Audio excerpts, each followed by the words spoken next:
Welcome to Chef AJ Live. I'm your host, Chef AJ, and this is where I introduce you to amazing people like you who are doing great things in the world that I think you should know about. We have another wonderful culinary demo today from an extraordinary chef who's been on the show before. As a matter of fact, yesterday's chef commented how talented she is because she used to be the chef at the restaurant that he owns, which is called Sun Cafe, which is a wonderful restaurant. Her name is Rachel Carr, and she is going to be making an oil-free, raw, vegan pesto pizza. Please welcome Rachel, Yes. Chef Rachel, back to the show. I'm so happy to see you again. It's good to see you. Yeah. Well, I can't wait to see what you are cooking, or uncooking up for us today. Right. Awesome. Yeah, today we are going to be making some raw vegan pizza. As you know, you and I know each other from the raw vegan community in Los Angeles. And I was on your show, I think in June or July or something like that. And we had a little bit of an exchange about what happened, you know, to all the raw vegan restaurants and what happened to the raw vegan movement, you know, and part of our conversation was that I was saying that I actually think that whole food plant-based lifestyle, the whole food plant-based lifestyle has become a little bit more mainstream than in the same way that raw veganism was about like 10 years ago. And it really got me thinking. So I actually started kind of retooling a lot of my raw vegan recipes to use no oil, because the more I thought about it, the more I was like, you know, there's so many things, because I've been transitioning my own diet more whole food plant-based as well and trying to cut out oil. And I was like, raw veganism has so many similarities, so many things that people can gain from the whole food plant-based movement to try out raw vegan recipes. It's just you have to adapt them a little bit to make them just that much more healthy. So that's one of the recipes that I'm going to be sharing with you today. We're going to be doing pizza with a zucchini, flax, and sunflower seed crust, and then we're going to make a pumpkin seed pesto and also a cashew ricotta. That sounds amazing. Yeah. I mean, people can only, if they remember you from your crew days, you're such a talented chef. Oh, thanks. Your food is so good. I remember it. I mean, I'm not a restaurant person. I really not. But your food was just so beautifully presented, and it was so good. That's all I remember. Oh, thanks. I really appreciate that. Yeah. And you know, some of the things that, like, especially the pizza crust that we're going to be making today, this is normally an item that's made in a food dehydrator, which is a very common appliance that's used in raw vegan food preparation. But I'm going to be showing you how to do it in the oven today, because not everybody has a food dehydrator. And I think that can be a stumbling block sometimes. Like, there's a lot of specialized equipment in all kinds of vegan cuisine. You know, there's like air fryers and dehydrators, food processors, blenders. And sometimes it's hard to know where to start, like what equipment to get first to really like start making, you know, whole plant food recipes. And so, you know, I've been really like playing around a lot, you know, 'cause I didn't ever use my oven so much in place of a dehydrator. And I find out that it works really well. And especially for a recipe like the one we're going to be making today, which features, like I said, that flax and sunflower seed based crust with a bunch of veggies inside. There's zucchini and tomato and fresh herbs. But it's actually like something that you can use. You can use this same recipe to make it into crackers or flatbreads or tortilla chips. It's really very versatile. And that's one thing that I really like about raw vegan food, is a lot of the, you know, things can be made into almost any form. You know, it's a very plastic kind of thing. When you start getting into like dehydrated raw vegan foods, you can form them into many different shapes. They're all from the same base, you know, of nuts, seeds, and veggies. No, that's so cool, because, you know, things like cauliflower pizza are so popular right now. Exactly. Yeah. And you could do this. You know what's neat about raw veganism is because a lot of people are gluten-free by necessity. Either they have, you know, celiacs or Hashimoto's. I don't think there's any gluten in raw food. Oh, no, there isn't. Not unless you do like sprouted wheat, like whole wheat berries or something like that. But it's naturally gluten-free, and it is naturally whole food plant-based if you can find a way to like leave out the processed oils and sweeteners, because I think that's the other thing that you get into, you know, some tricky ingredients that you want to avoid. But anyway. Yeah, because there's like a whole bunch. I mean, there's, it's interesting because just like there's no one type of vegan, there's no one type of raw food. As some do more of the high end kind of gourmet stuff and maybe use oil and agave. And then you've got like Dr. Doug Graham in the 80-10-10 movement that is completely 100% raw, but without sugar, oil, salt. So it's a spectrum. Yeah, I like to think that, it's more about trying out new things and trying to include as many plant foods into your diet as possible and not trying to be 100% anything. I think that's where we get into trouble, is like when we become like the raw food police, or, the the low carb, high fat police, or the opposite, whatever, like that it's important to just kind of experiment and do your best to eat like as healthy, whole food, plant-based diet as you can, and try different things, and don't try to have like rigid definitions, of the way that you eat. Right. Eat plants. I think so. Yeah. And that's what we're going to be doing today. And so, like I said, should we get started, or do you? Yes. Are you kidding? I'll monitor the chat, and as questions come, I'll ask them. Okay, that's perfect. So I think I'm going to start with the crust, because that needs to have a little bit of time in the oven. I actually have some made already, so that you can see exactly how they turn out once we get this done. So like I said, the base of this crust is flax seeds, which are so good for you. They're just so good for you. And sunflower seeds, which I have soaking here. I recommend giving these a good soak. It helps them to soften up, and that will help make a smoother pizza crust, and it's like easier to digest as well. So I'm just going to rinse these out in my sink over here just real quick.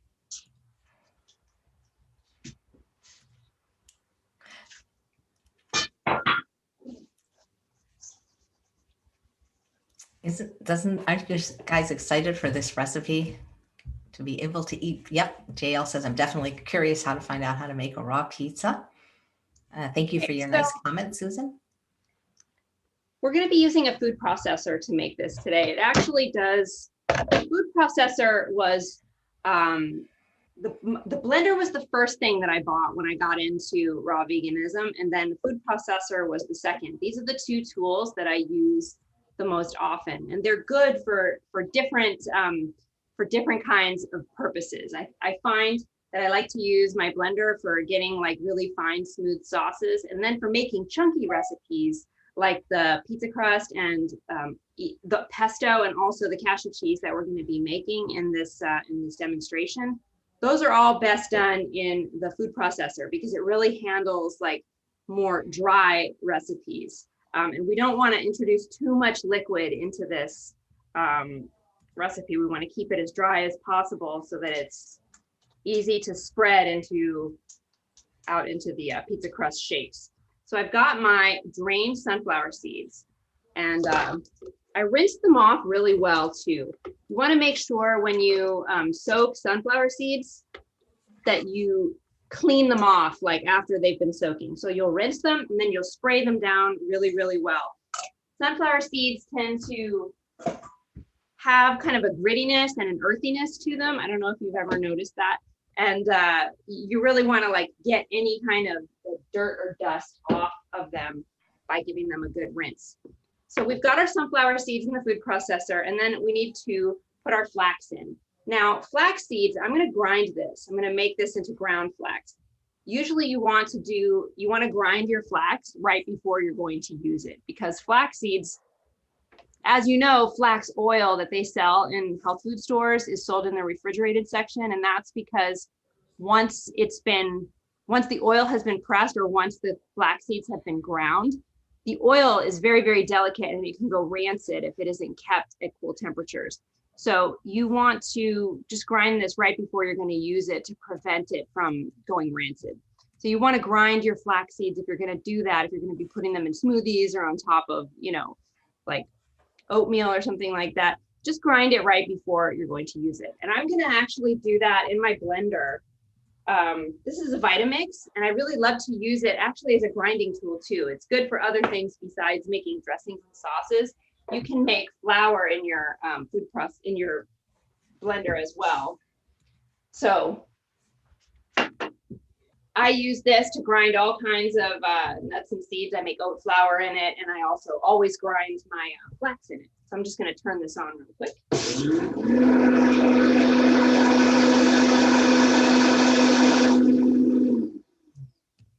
Okay. And that does a really beautiful job of grinding it up into a powder, as you can see. And I'm just going to put this right in with my sunflower seeds. Okay, and this recipe is this is a pretty simple recipe. It's basically like everyone into the pool, you know, and then we're going to grind it all together in the food processor. There's no like timing it out, just dump everything in, grind it up into a nice paste. The next two ingredients we have are some zucchini and tomato, and I'm just going to dump those in. You can peel the zucchini if you want, but I actually there's a lot of nutrients in the peels of vegetables, and I actually don't find that it has any kind of off flavor or anything. This is some rosemary. Just gonna dump that in, and some chopped basil. I love that you're using sunflower seeds and flax seeds because they're very affordable. Like sometimes in raw cuisine, they're using things like macadamia and pine nut, which are so expensive. Oh my God. I know. Pine nuts are like $18 a pound or something like that. And they're just, anyway. Then just a little bit of sea salt if you want. You don't have to do the salt in it if you don't want to. It certainly has a lot of flavor on its own with all the herbs. And then I'm just putting the lid on my food processor, and I'm going to give this, oops, it is not plugged in. And I'm going to plug my food processor in. And I find that always helps. Yeah, it's usually enhances the operation. You know, like they think about it, but even though our ancestors ate raw food, they didn't have, you know, these tools. They did not. They ground things up with rocks and things like that.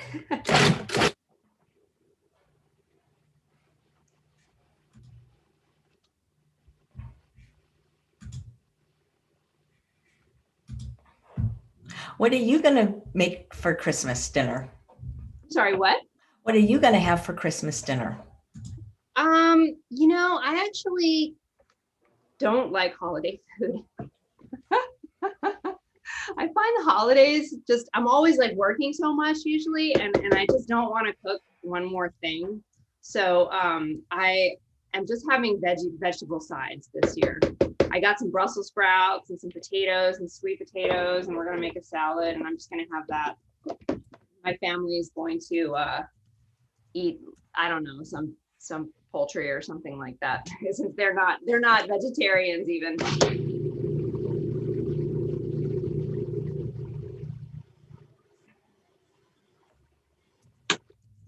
Okay. And what we have here, then, it's a pretty thick paste, okay? And I don't mind, it has little chunks in it, like the tomato and the zucchini, you can see there's like, it's kind of speckled.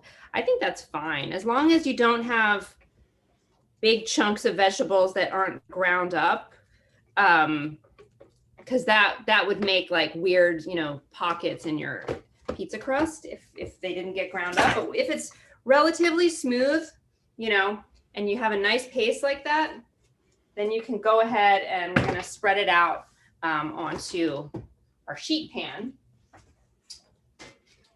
Okay, now let's talk a little bit about dehydrators and ovens. So normally with raw vegan food, the whole purpose of like making things raw is that you have the highest nutrient value possible in the food, right? That we're trying to maintain and retain as many of the nutrients, enzymes, and, you know, phytonutrients and things like that in the food. So for this reason, a lot of times like recipes of this type, you know, like crackers, breads, some desserts, you know, cookies, brownies, things like other raw vegan recipes that we're trying to mimic something that's usually baked, we'll make it in an appliance called a food dehydrator, okay? And a lot of you guys know this. People use them to make jerky and fruit roll-ups and to dry mushrooms and vegetables to preserve them. But it's actually a great tool that can be used to make all those things that we were talking about, things that are like baked in the raw vegan world.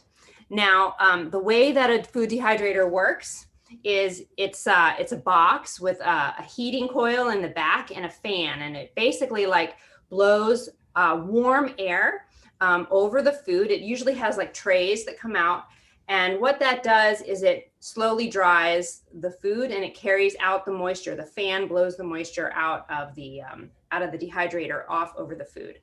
And usually they're also on mesh trays so that there's like air that can circulate, you know, on all sides of the food as well. Now, if you have a food dehydrator, then basically you're going to take one of the dehydrator trays and you're going to put something down on it, whether it's parchment paper or maybe you have a non-stick sheet that comes with your dehydrator. And you're going to, you know, shape this dough that we just made into your pizza crust. And you're just going to dehydrate it as usual. And you're going to flip it halfway through the dehydration time. The setting in a food dehydrator shouldn't be any higher than 118 degrees for this recipe. And that's a pretty low temp, as you know. I mean, that will actually like slowly dry it, but it will also keep everything raw that's in the recipe. Now, if you don't have a food dehydrator, that's what we're going to talk about next. You can use your oven instead to make these recipes. And you want to set your oven to the lowest temperature possible. If you have a warm setting in your oven, that's perfect. That's probably the lowest temp that your oven is going to go. It's going to be higher than 118 degrees. Every oven model will vary. My oven goes down to 170, which I would like it to go lower, but it actually works just fine in this. And you're going to be cracking your oven door open while you dehydrate these pizza crusts as well. And what that's going to do is it's going to let some of the heat out. So it will warm your kitchen up a little bit. It's going to let some of the, which is nice in the winter, not so great in the summer. It will release some of the heat so it won't be as hot inside. And it will also help to release some of the moisture that's slowly coming out of the food as it's dehydrating. And if you have a convection fan, a convection setting on your oven, you will want to turn it on during this process, because that fan will also be kind of mimicking as much of the function of a food dehydrator. Okay, so I'm going to be showing you the oven technique. And so in that case, I'm going to be using just a cookie tray, all right, instead of a dehydrator tray. And you have to have something non-stick on it, because this recipe will stick to the tray if you're not careful, you know. And the thing that we're going to be using is just plain old parchment paper, not wax paper, but parchment paper.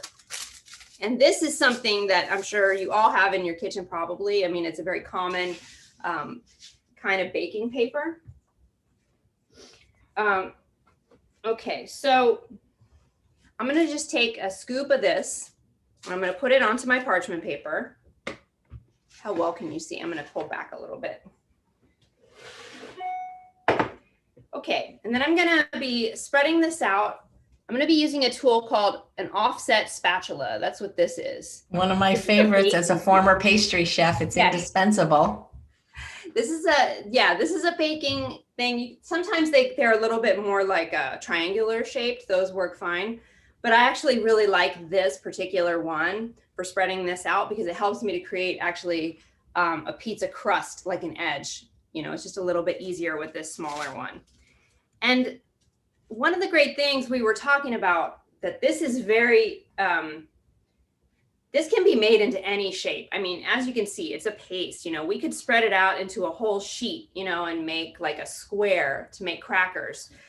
But what makes it a pizza crust is that we're going to make little round individual shaped pizzas. And we're going to use the spatula to create a little edge, almost like pizza crust. And if you don't like the shape that you made, well, you can just scrape it off and reshape it. That's one of the beautiful things. It's very forgiving, unlike a lot of baking that, you know, with regular type of cooking.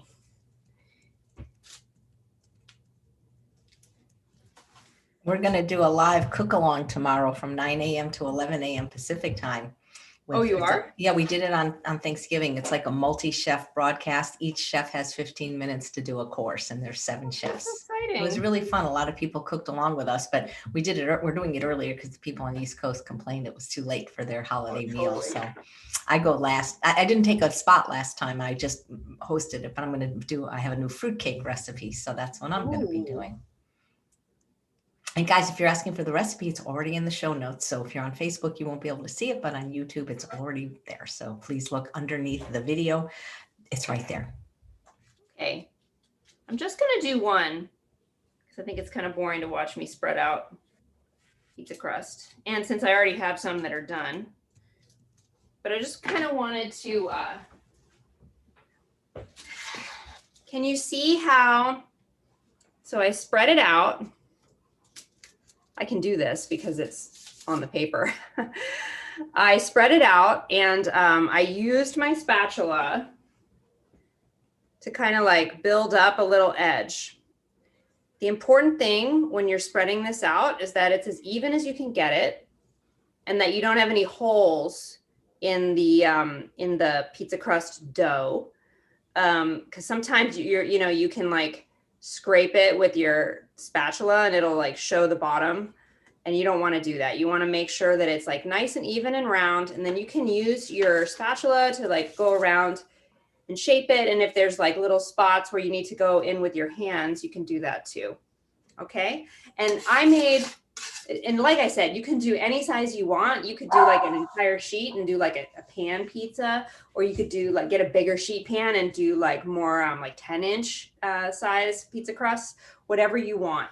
So, and then basically it goes into the oven on this tray. And can you see my oven from there? So what I'm doing is I have a wooden spoon, and I'm just kind of like keeping it so the door doesn't shut, because sometimes like it's hard to keep the door propped open just a little bit. And this little gap of like 1 inch or so is like helping, you know, the moisture to escape.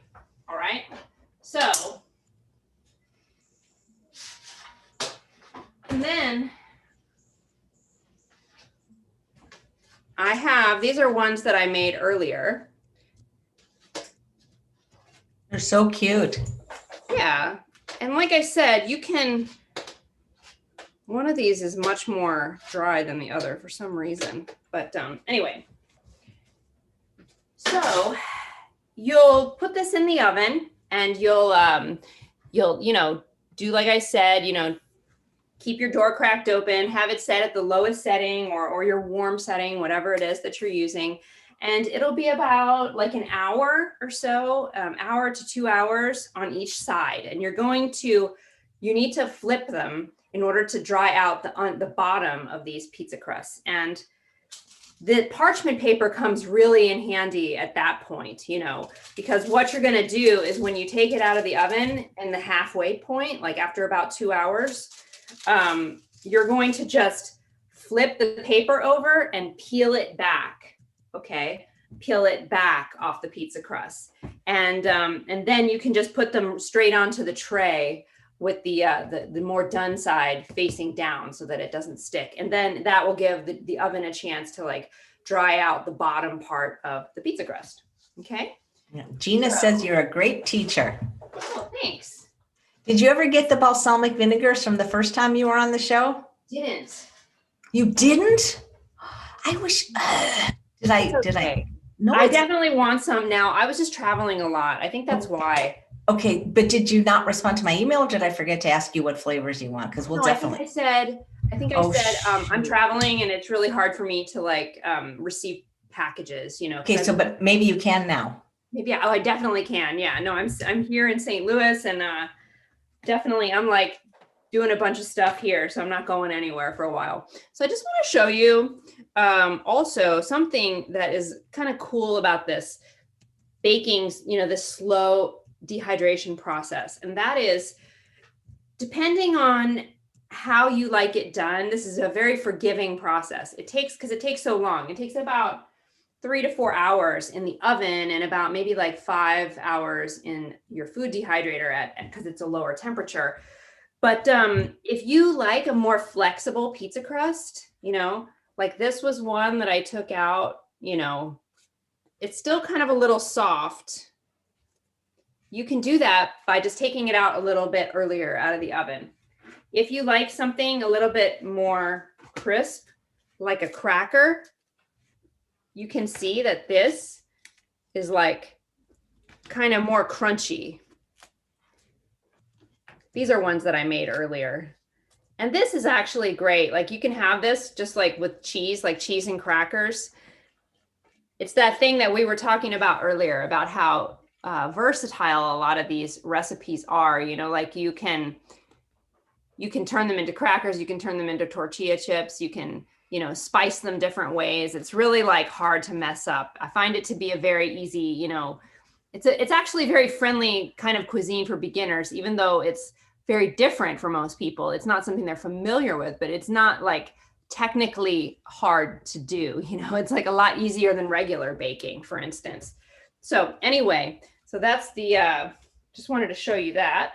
And here you can see it's kind of cool. It has like the little raised edge and all that, like you would get in a regular pizza. I have a couple different sizes because my sheet pans are all different sizes. And once you can make these ahead of time. I would recommend letting them cool because they will have a little bit of condensation still if they're warm. Let them cool down, and then you can store them in a Ziploc bag. I would put them in your refrigerator if they are more of the softer, moist consistency. And if they're more like a cracker and they're completely dried out, you can store them in your pantry because they're dried. So, they're not going to like go bad or get moldy or anything like that, as long as they're pretty well dried out. But if they're at all flexible, I would refrigerate them. And you can also crisp them back up again before you build your pizzas. If you like them a little crisper, because all dehydrated things, if you store them in your refrigerator, will tend to absorb a little bit of liquid from the air, and they'll get a little bit more chewy at that point, or like a little bit just more moisture will be absorbed. So you can always just kind of dry them out again, just a little bit more if you like them a little bit drier after you pull them out of your fridge. So that is our pizza crust. So now we need to have something to put on the pizza crust. So we're going to, I'm going to put these over here. And also I need to clean out my food processor, actually. I only have one food processor. Right. Well, Susan was asking what food processor I recommend, and I always recommend the best that you can afford of anything. I don't know if you've heard of the Nutramilk machine, but that, as a raw food chef, you might like it because it can make nut butters, it can make sorbets, it can be your blender, your food processor, but it also makes nut milks. It's pretty cool, and it makes raw broth. I haven't heard of them, but I will check it out. I think you sent me a link to it. Yeah, because it's on sale, 21% off till January 1st, so that's $105 off, but it's pretty cool. I use it as my food processor now because it has these blades, and you don't have to wipe it down because it's got these blades that move around. It's pretty, these not just the blade that cuts, but it has this like plastic thing in it. It's kind of cool. All right, so now I just need to clean this out, and then I'll be right back with you.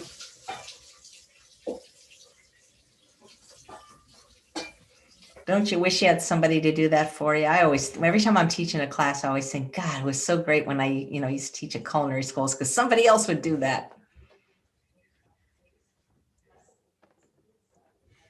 Okay. Okay. So, in terms of toppings, we're going to be doing a pumpkin seed pesto, and we're also going to be doing a cashew cheese, a cashew ricotta. So we'll start with the pesto, and And then we'll move on to the cheese. These are both very quick recipes, and I think you're really gonna like them. Okay, so obviously pumpkin seed pesto, first ingredient is pumpkin seeds. You don't need to soak these. These are actually, I think I like them a little bit better when they're dry in a pesto, because I think it gives it a little more texture, which I like. Then we're going to have some basil. You can use cilantro, you can use arugula, you can even use kale if that's what you have. There's a lot of different substitutions in pesto, as you know, like you can put almost any green. And then I'm going to put 1 tomato. So normally when I make pesto, I do it with oil, with olive oil, but we're going to be substituting this tomato for the oil, actually, in the recipe. How did you think of that? How did you think of tomato for oil? Because it's juicy, because I was trying to do it with water, and the water just kind of watered down the flavor and made it separate. And I think the tomato has a lot more like inherent flavor. So you're not just, it enhances the flavor, I guess, is what I would say, rather than just the water. And it gives some moisture to it to help it kind of blend, but not like such a runny kind of moisture as plain water. Then we've got some garlic. And then a little bit of lemon. Ronnie wants to know, can I use buckwheat groats instead of sunflower seeds? That's interesting. Yes. Oh, yes. I do that all the time. They have a very specific flavor. So, you know, they're not going to taste quite the same as sunflower seeds, but I actually like the flavor a lot. And I think it would work very well. They also tend to be, they have less fat. You know, they are a seed, buckwheat groats, but they don't have as much fat as sunflower seeds. So they tend to have a little bit more crisp and drier texture when they've been dehydrated. But I actually like that. And I love buckwheat groats. I use them all the time in all kinds of recipes. All right, and then I think just a pinch of salt and pepper and we'll be good.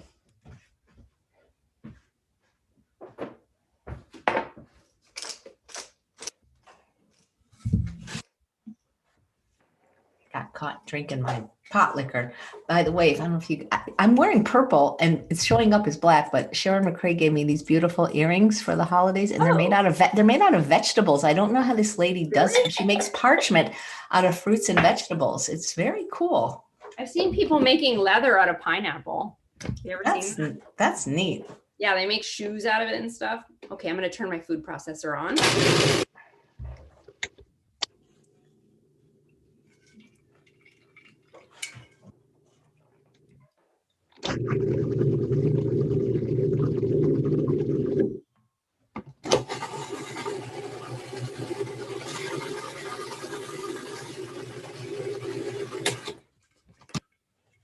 Okay. Smells so good. Okay. So it's pretty nice and creamy, as you can see.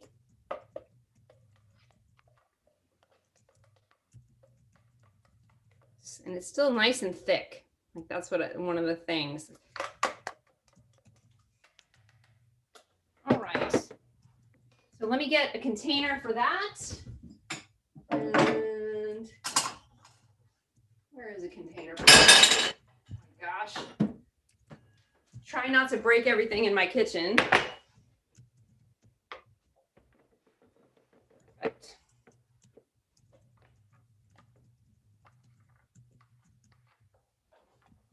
Right. And this is, I love pesto in so many things. I think this would make a great salad dressing if you want to add. It has already some acid to it with the lemon, but I think you could also add some, vinegar to this, and it would make a nice salad dressing. I think it makes a great vegetable marinade as well. You know, you could toss your veggies in it before you roast them, or even after you've roasted them to give them like a little bit of bright flavor. And then we'll move on to the cheese.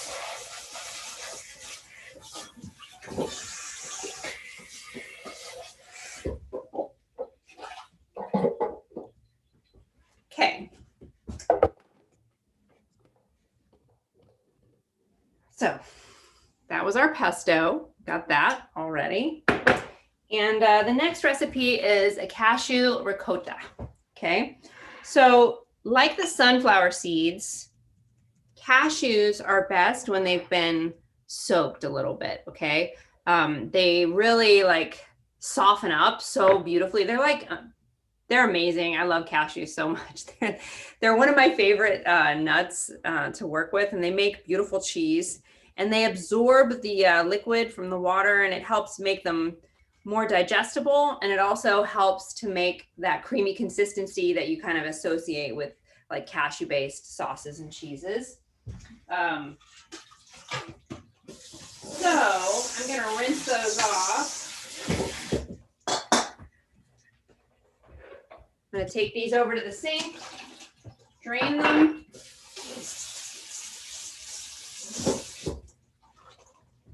And again, with cashews, you want to rinse them. The water like, I think they release some kind of oil or something into the water, and it tends to turn kind of grayish purple, especially if it's been soaking for like a couple of hours to overnight. And you don't want to use that water. I think it looks kind of oily and gross. It's not good for anything. You just want to throw it out, like rinse off the cashews really, really well. And then you're going to be good to go. Now, I've been soaking these cashews for about an hour. That's a pretty good soak time, I think, to make a cashew cheese.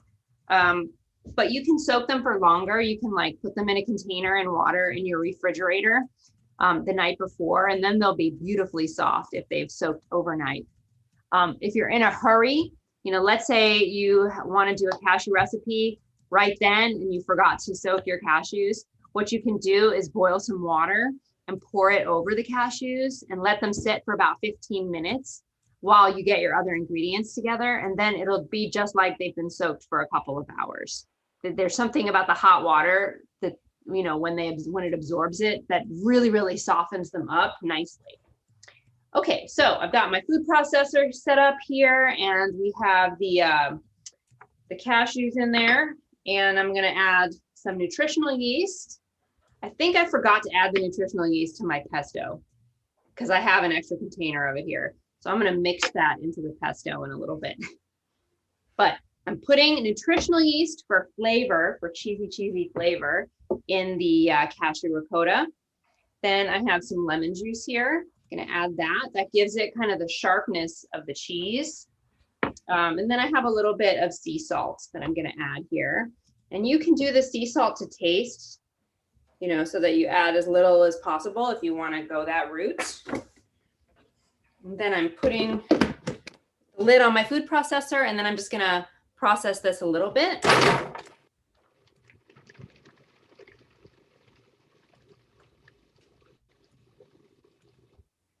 Now, it's pretty important when you're making a cashew cheese that you have a spatula on hand over here or a spoon or something to scrape down the sides, because when you first put the cashews into the food processor, what's going to happen is you're going to turn your food processor on, and the nuts will like fling all around the inside of the food processor, and they'll go up the sides, and it'll just kind of make it so that you have little chunks that are missed. So you have to like process it a little, take the lid off, scrape the sides, put the top back on, process it some more, and then also adding a little bit of water as needed. So I'm just gonna do just a little bit of water, because depending on how long you've soaked your cashews, that's going to give you a varied result in terms of like how smooth your cashew ricotta is. It might not need any water because the cashews may have absorbed so much liquid from their soaking time.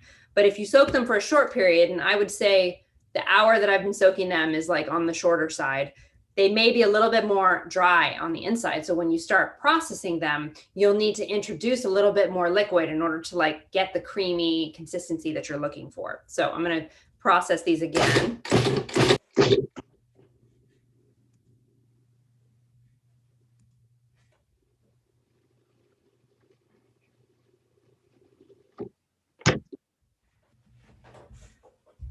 And probably just need to scrape it down and process it one more time, and then we'll be good to go. If you were going to use the oat groats, would you soak it first? Buckwheat groats or oat groats? I'm sorry, but excuse me. Yes, he said buckwheat groats, but I'm wondering. You would soak them. No. Buckwheat groats, I'm glad you asked me that, because buckwheat groats, when you work with them, you want to soak them. They don't need to be soaked as long as cashews because they're small. They're like tiny, you know, just the same way like chia seeds only need to be soaked for like 15 minutes, you know, before they are like ready. Buckwheat groats, you only need to soak them for like half an hour or so. And then what you need to do is you need to rinse them really, really, really well. You'll notice when you put the buckwheat groats in your sink and you throw out the water, right? You like rinse it in your colander, you drain it, sorry. And then when you start rinsing it, you'll notice there's little like bubbles or like a foam or something that kind of like starts forming that's coming out the bottom of your colander and also like foaming up around the buckwheat.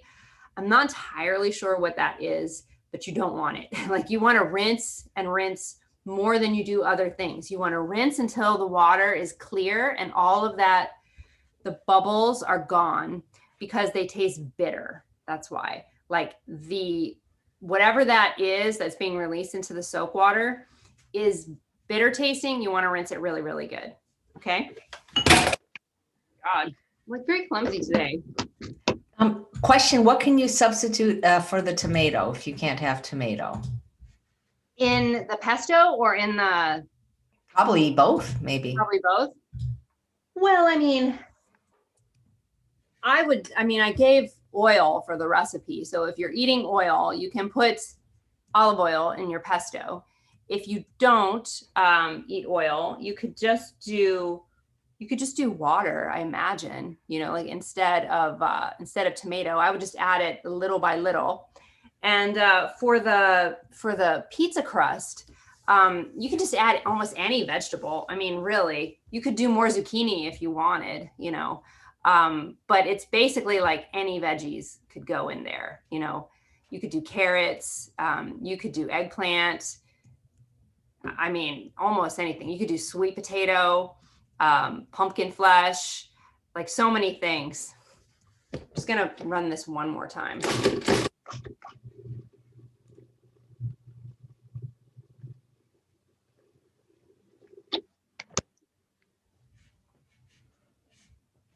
Pretty good.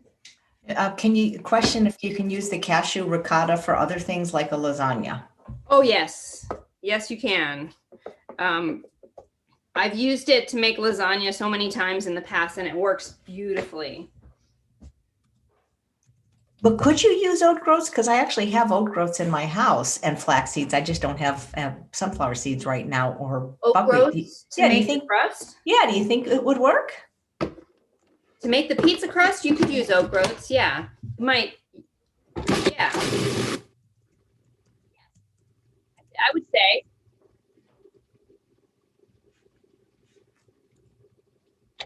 If you really want to make it a superfood crust, you can sprout those oat groats. And then once they're sprouted, that's even more nutrition. And sprouts blend up beautifully. Okay, so it's kind of like, I call this a ricotta because it has like that kind of bumpy texture that ricotta has. You know, there's like a slight graininess to it. You could keep going and just get this as smooth as you want, but I actually like that slight, slight little texture right there. If you did this in your blender, you can also use your blender to make this cashew cheese. That will get it more smooth, like a no bumps at all. Like blenders are really good at getting things smooth. If you like texture, food processors are kind of the way to go. So let me get a bowl for that.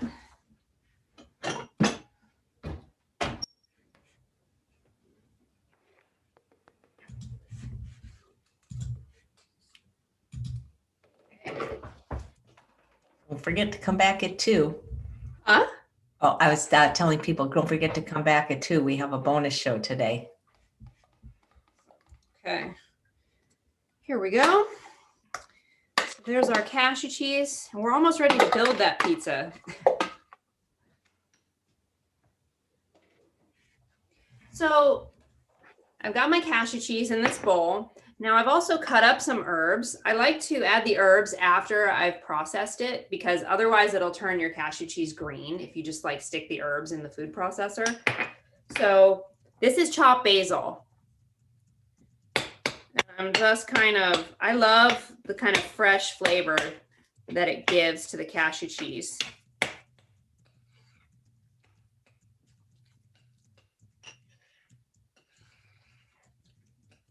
Okay. You know, one thing that I did with this cashew cheese recently, someone was asking about what else it can be used for, is I used it to make stuffed shells. And my family went absolutely crazy for it because it was so good. And then I used it as well to make a stuffed, like I would call it like an involtini. You know, it's like with a roll of like thinly sliced zucchini that I baked. Okay. And it worked really, really well. Okay. So I have my cashew cheese here. You can see I've got the herbs all up in it. And we've got our pesto. I'm just going to put the nutritional yeast that I meant to put in to the food processor. Okay. I don't know how I skipped that. All right, so we've got the pesto, the cashew ricotta, and then I have a few other things. I have some chopped tomatoes here, and I have some chopped radish. Now, of course, you can put anything you want on the pizza. It's really like, you know, whatever it is that you like is what you can put on it. But don't put pepperoni on it or real animal products. That's what I meant to say. Yes. So we've got, I'm going to use this little guy right here. Got my little shell, and whichever side is the top, I can't quite tell because it kind of has a crust on both sides. And let me get it where you can see it. Okay, so you can do it either way. Honestly, like I think one thing you have to keep in mind with raw vegan stuff, okay, it's been dehydrated. And what that means is that anytime you start introducing moisture to it, it will not immediately, but gradually start reabsorbing the moisture into whatever it is that's been dehydrated. And it can become soggy if it sits too long. So my recommendation to you is that you make this pizza right before you're going to eat it. Okay. So, you know, just put the sauce. So if you're taking this with you, like put your sauce on the side and kind of make a little like pizza kit or something, you know, if you're going to have this for lunch at your office or whatever. So I'm just going to spread the pesto first. Oops. Onto the pizza crust. And then I'm going to kind of crumble the cheese around so that it looks like, you know, dollops of cheese, I guess.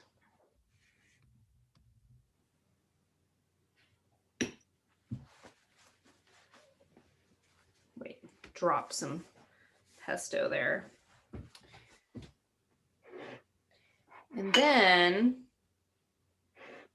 I'm going to go in with the other toppings, the veggies.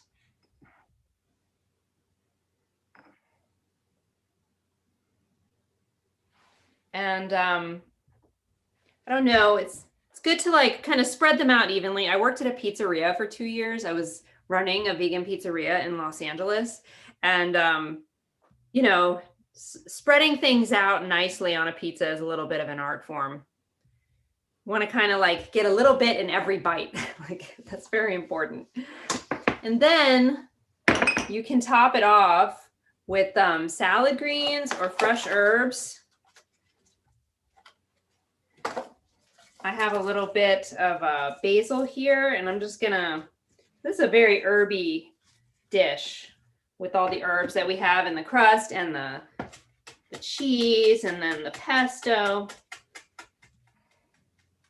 And that's one of the things I love about raw vegan cuisine. You know, it has so many bright flavors to it. And then here you go. And you can do a little, you know, cracked black pepper on top. Let me get a plate.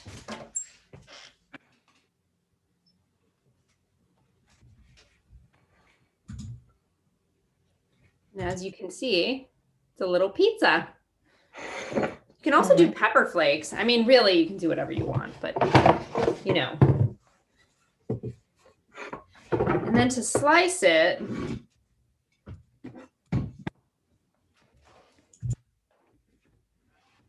that looks so good. Did you, when you were the chef at a Sun Cafe, did you make something like that? they had their own pizzas. They're kind of known for their pizza crust. I don't know if you remember that from eating there, but they had like a recipe that came, I think, from Chef Rashid. And so that was something they were doing already. So I did other dishes for them, but not particularly pizza. So as you can see, there's like a little slice, a baby slice of pizza. And this is really great as a lunch with you know how sometimes you go into fancy pizzerias and they give you a pizza with like so many greens on top. I actually think that is a great way to eat a raw vegan pizza because, you know, it's already like so fresh and so, you know, full of greens and fresh veggies and things like that, just to like add a little topping of salad. So one more thing I wanted to share with you, if you were going to be traveling with this dish, because we talked about the issue of like how raw vegan foods start to like sweat liquids a little bit and like can become soggy if you're not like eating it like right as you make it. One thing you can do to kind of like help with that is to put a little barrier, you know, of a leaf. Okay. So like, let's say before I was building this, let me grab another pizza crust. In order to protect the pizza shell underneath, if I'm going to be kind of traveling with this and eating it later, I would take like a collard leaf or something or a shard leaf, and I would kind of cut it so that it's like the shape of like the inside of the pizza crust, essentially. You know, you can like just kind of lay this down on top of the leaf and like cut around it. And then what that'll do is it'll give you like a barrier layer that protects it from whatever liquids will start immediately being released. Because you can see, you know, the pesto, it's not like, it's thick, but there's actually liquid. You can see it, you know, you have to kind of mix it up because the tomato has its juices and things like that. So it kind of will, you know, it can get a little runny. And in order to protect this, you can, do the leaf and then just build the pizza like I just did with the collard leaf on it. I actually do that when I make raw vegan sushi a lot. I'll put some greens in between because a lot of times the sushi rice that I use will be like a cauliflower rice or something like that, or jicama or some vegetable, you know, and just like the pizza crust, the sushi nori will get soggy and tear if you don't like prevent it from like getting wet, from the vegetables. The other thing that you can do is you can put down your least wet topping as your main barrier, as your main layer. Okay. So like between the two of these, between the pesto and the cashew ricotta, the ricotta is drier. It looks prettier on this pizza that I just made, like as dollops, because that's how pizza normally looks. But if you spread it as your first layer onto the pizza crust, if you did cashew ricotta and then dollops of a little bit of pesto here and there, then that will give it a little bit longer, time before it starts to get a little bit too wet and starts absorbing some of those liquids. So those are a couple of tricks that you can do, to have a little bit of a longer shelf life. So, and of course, the drier the pizza crust, the longer it will take for it to absorb anything from the toppings that are put on it. So that's our pesto pizza. That is absolutely incredible. You're going to have a great lunch today. Mm-hmm. I sure am. Oh, it's so good. There's a question. Does the crust have a dominant flax flavor? Can you use psyllium or chia?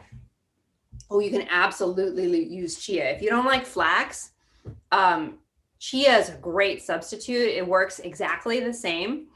I don't mind the flavor of flax. I find that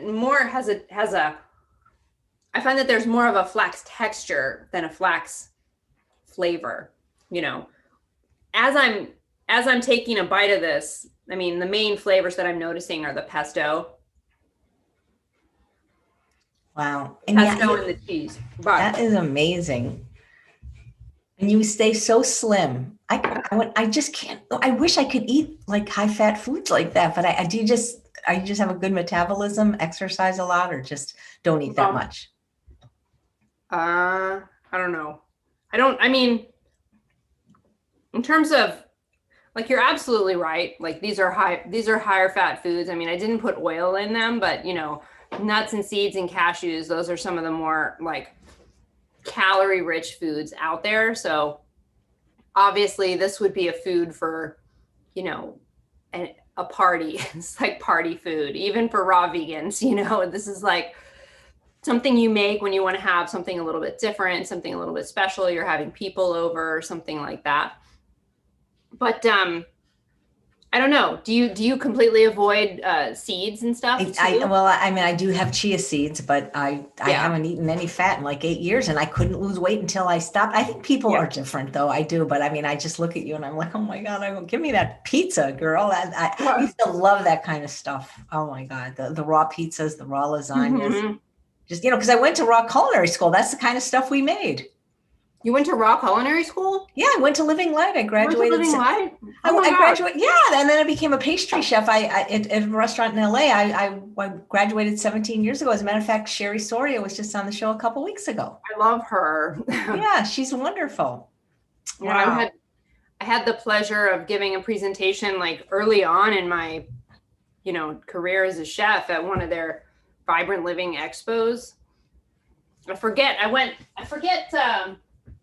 even what it was that I presented, but that experience was so great. And she's such an excellent teacher. Right. And there's just so many great chefs going through there. I think she's really given a lot to the plant-based world. Yeah. With that academy.